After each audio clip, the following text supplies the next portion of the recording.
Ok, vamos a empezar. Pues bueno, esta es una regla, 30 centímetros, pero nada más nos vamos a enfocar en el primero. Todos saben lo que es un centímetro y pues bueno, vamos a empezar haciendo suma a esto. A ver, un cuadrito de aproximadamente este tamaño. Ok, vamos a ver de zoom. Ok, ¿cuál es el tamaño de una célula de las más grandes que tenemos? De un adipocito. Eso quiere decir, por ejemplo, la que tienes abajo de la piel, que son las que guardan la grasita. A ver, son de ese tamaño. Esto es 1 milímetro, ¿eh? Y bueno, ahora, ¿cuál es el tamaño de una célula del hígado? Un poquito más chiquitas, pero todavía son grandes. Son de esa. Ahora, ¿cuál es el tamaño de una bacteria? Estamos hablando de algo así más o menos. Todos esos puntitos de ahí son bacterias diferentes. Son lo que sería una bacteria, ese tamaño. ¿Cuánto miden? Pues aproximadamente 1 micrómetro. ¿Qué quiere decir eso? Un milímetro. Miden 1 milésima parte de 1 milímetro. Pues ahí se ven más o menos. Muy apenitas, pero ahí se ven. A fuerzas necesitamos un microscopio para verlos, pero no están tan lejos de lo que pensamos. Nomás para darles una idea, en 1 litro, si las aprietas, caben 10 a la 15 bacterias. En total, apretaditas, pero ahí caben.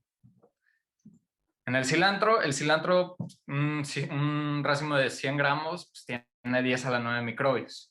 La diferencia de bacterias y microbios es que microbios también incluye pues, levaduras y hongos más chiquitos. Microorganismos, a final de cuentas. La mesa en la que estás o en la que comiste, si está muy puerca, tiene 10 a la 2 microbios. Eso viene siendo 100, pero nunca tienen 100. O sea, normalmente tienen entre 20 y 50 microorganismos en total. A menos a que sea muy grande, ¿no? Y pues también nada más tener en mente que pues hay mucha gente que es germofóbica, que le tiene miedo a los microbios. Y pues no hay que tenerles miedo porque al final de cuentas en una superficie son muy poquitos. O sea, no te vas a morir por tocar una superficie con 20 microorganismos. Lo que sí puede pasar es que haya ese 0.001% de los casos en donde pues sí esté en esos 20 microorganismos el malo que te puede matar, pero es rarísimo y no te va a pasar. Por si las moscas, lávense las manos. Y bueno, aprovechando que estos organismos pues, están más cerca a la escala nano que nosotros, ellos pues tienen, si así se ven en el microscopio las bacterias. Y pues sí, entonces podríamos tomar estas bacterias que están más cerca del mundo nano que nosotros y aprovechar eso mismo para convertirlos en así como nanorobots que produzcan moléculas que nosotros las controlemos. Entonces la pregunta sería, ¿podríamos hackear el microcosmos? Y bueno, todo viene de regreso en 1928 cuando una persona que se llamaba Frederick Griffith, un investigador, hizo experimentos con ratoncitos. Precisamente él estaba trabajando con una bacteria que los mataba. Esta bacteria, vamos a decir, se la inyectaba y se moría. Pero luego trató de matar a esas bacterias. Las calentó mucho, se murieron y se las volvió a inyectar a un ratoncito. Y pues vivió. ¿Ok? Después de eso, dijo, ok, hay una bacteria que es mala, pero esa bacteria tiene una variante que es buena, que no mata al ratoncito. Igual como hay variantes de COVID, que uno es más infeccioso que otro, hay bacterias que son de la misma especie, pero de diferentes variaciones. Entonces, se agarró de la variante que no era mala y se la inyectó. Y pues obviamente siguió vivo, como se esperaba. Ahora, esto fue lo más extraño que encontró en su experimento. Cuando mezcló pedacitos el virus, perdón, de la bacteria muerta, la mala muerta, con la buena viva, los puso en una jeringa y se le inyectó a un ratoncito, se murió. ¿pero por qué se murió? Si la que estaba viva era la buena y la que estaba muerta era la mala. Bueno, resulta que si nos vamos a cómo funciona esto, pues una bacteria, cuando le aplicas calor, se muere. Cuando se muere, haz de cuenta que es como un camión de sabritas en la carretera, choca y todas las sabritas que tienes se salen. Entonces quedan desparramadas por toda la carretera y todos los contenidos de esta bacteria pues quedan ahí desparramados. Entonces lo que pasa cuando tienes muchas bacterias que se murieron es que tienes todos esos contenidos de todas las bacterias ahí flotando. Y entonces a la hora que tú agregas una bacteria buena, la bacteria tiene dos opciones. O es una bacteria decente y no agarra las sabritas que vio en la carretera, o es una bacteria indecente que arrebata las sabritas y se las lleva. Entonces, pues, es rarísimo, la verdad, en la práctica, es rarísimo que una bacteria así nomás a temperatura ambiente, en condiciones normales, agarre como que restos de otra bacteria y los absorba y diga, ah, míos. Rarísimo, la mayoría sí son bien prudentes. Pero casualmente, por milagro de la ciencia, Griffith estaba trabajando con la cepa de bacteria indicada para que hiciera eso. Entonces, como acto de magia, lo absorbió y tal como absorbió todos los componentes de esa bacteria, de la bacteria mala, también habían instrucciones. Se hace cuenta que aquí adentro de los componentes había un instructivo que le decía a la bacteria buena cómo ser mala. Y efectivamente, hay un instructivo que le confiere habilidades a esta bacteria, y ese se llama ADN, ácido ribonucleico, pero le dejamos como ADN porque suena más bonito. Y bueno, en esta información genética, o sea, que tiene información que dice cómo se comporta el organismo, pues hay varios tipos, ¿no? Y uno de esos tipos se llama plásmido. ¿Qué tiene de especial un plásmido? Es transferible. ¿Qué me refiero con eso? Es que las bacterias lo comparten normalmente. O sea, si hay una bacteria y ve a otra, dice, ten, toma, te regalo este plásmido. Y el otro lo acepta. Es circular, casualmente circular, redondito. O sea, es como una cadena de ADN, pero está en forma de círculo. Y pues es pequeño, porque el resto del ADN normalmente son cadenas largas. O sea, la hélice que acabamos de ver, esa molécula, es larguísima. Esta es más chiquita, es más cortita. Y bueno, vamos a ver a detalle cómo funciona esto. En la naturaleza, una bacteria a 37 grados está a gusto. Está en la playa, contenta, hace calor, pero no mucho. Pero cuando le empiezas a subir la temperatura a unos 40 grados, todo cambia. La bacteria empieza a pedir ayuda. Y entonces va a haber otras bacterias que sí están adaptadas para vivir a 40 grados. Que a las de 40 grados, o sea, a las otras bacterias ya se acostumbraron, que ya estaban viviendo a 40 grados desde antes. Entonces va a llegar una al rescate con uno de sus plásmidos que tiene el instructivo de emergencia y se lo pasa a la otra. Se hace cuenta como el instructivo de emergencia, ¿no? O sea, de qué hacer en caso de emergencia, qué habilidad necesitas en una emergencia. Se la pasa. Y bueno, haciendo una mención importante a un mexicano que se llama Francisco Bolívar y su estudiante de doctorado, Raymond Rodríguez. En 1977 hicieron un experimento que les tardó 322 intentos y lo que hicieron fue diseñar un plásmido, diseñarlo, o sea, diseño. Estamos hablando de ya no de la naturaleza, estamos hablando de alguien construirlo. Y pues fue en el intento número 322, por eso se llama PBR 322. La B y la R por Bolívar y Rodríguez, la P porque es un plásmido. 322 intentos en que la bacteria lo absorbiera. Y desde entonces, desde 1977 hasta la fecha, se sigue usando este plásmido. Es muy importante, muy famoso porque fue uno de los primeros plásmidos sintéticos que lograron entrar a una bacteria. Entonces ya estamos hablando de que le podemos meter cosas que hacemos los humanos a una bacteria. Ok, ¿qué tiene un plásmido? Vamos a hacer un zoom en esta partecita del plásmido. Porque todo lo demás es basura, pero esto es lo que realmente nos interesa. Esta parte tiene un promotor. Estamos hablando aquí de partes de la molécula. Este promotor es como la parte que dice cuándo prenderse.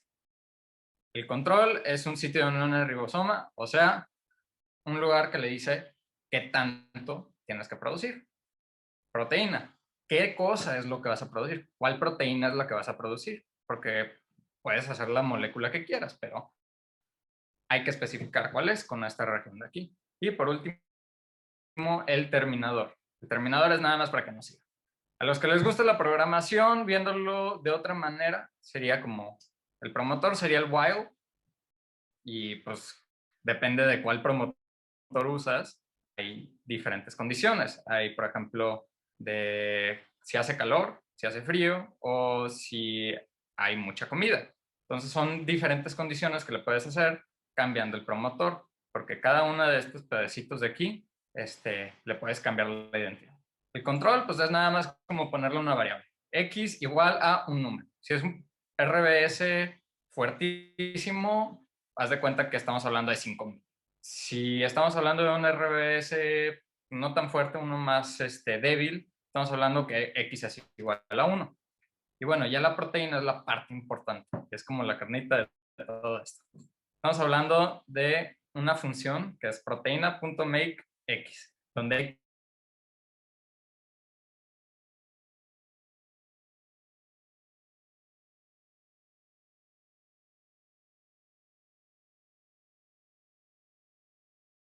loca y se muere. Es importante ponerlo término. Y bueno, una vez que ya tenemos entero el plásmido, ahora se lo podemos meter a una bacteria. ¿Cómo lo hacemos en la práctica? Le ponemos mucha electricidad. Literal le damos toques a la bacteria. Damos toques y por la pura carga del ADN y de la bacteria entra. Y una vez que está adentro, pues ya estamos listos para producir esa proteína. ¿Qué sigue? Lo metemos a uno de estos tanques que se llaman bioreactores y ahí pues empieza a producir esa proteína que le dijimos y la empezamos a sacar, la proteína que produjo.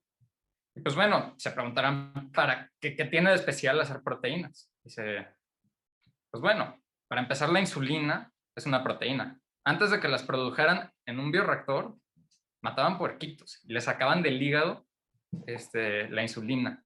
Entonces tuvimos que diseñar un plásmido que tuviera la secuencia de una proteína de insulina para que la pudiéramos sacar de bioreactores y los que se murieran no fueran puerquitos, sino bichitos. Bueno, no se mueren técnicamente porque la secretan, pero bueno. Y también tenemos otra cosa que aquí es el queso, que antes para hacer queso tenían que matar rumiantes, que pues, son como cabras y animales con 4 estómagos. En fin, con la llegada de la biología sintética, pudimos hacer que los microorganismos produjeran proteínas que habían en los intestinos de los rumiantes. Y pues esos se usaban para elaborar.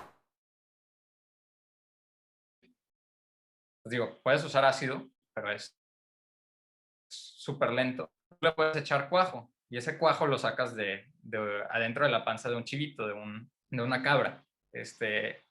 Pero pues sí, lo tienes que matar a la cabra. A diferencia de que con biología sintética, lo haces con microorganismos, sacas esa molécula que hace que se cuaje el queso y de volada se cuaja, como si fuera directito del animal. También las pruebas de COVID, las de PCR, se hacen, o sea, tienen proteínas estas, que pues las sacamos a final de cuentas de bioreactores. También la vacuna del papiloma humano, del virus de papiloma humano, también es producido recombinantemente. Recombinantemente se refiere a que se producen bacterias, pero la proteína original es de otra especie. Otra proteína que con la que se ha jugado mucho los últimos años ha sido la telaraña, ¿no? O sea, la telaraña es una proteína. ¿Y qué pasa si dejamos de depender de las arañas para producir tela de araña? ¿Qué pasa si lo hacemos en bacterias? Y pues esa fue una de las ideas, ¿no? O sea, que se haga en bacterias. Digo, tiene sus complicaciones porque no se hace un hilito, sino la tienes que primero sacar de la bacteria y después que se haga el hilito. Pero en realidad esto lo hacen porque tiene muchos beneficios.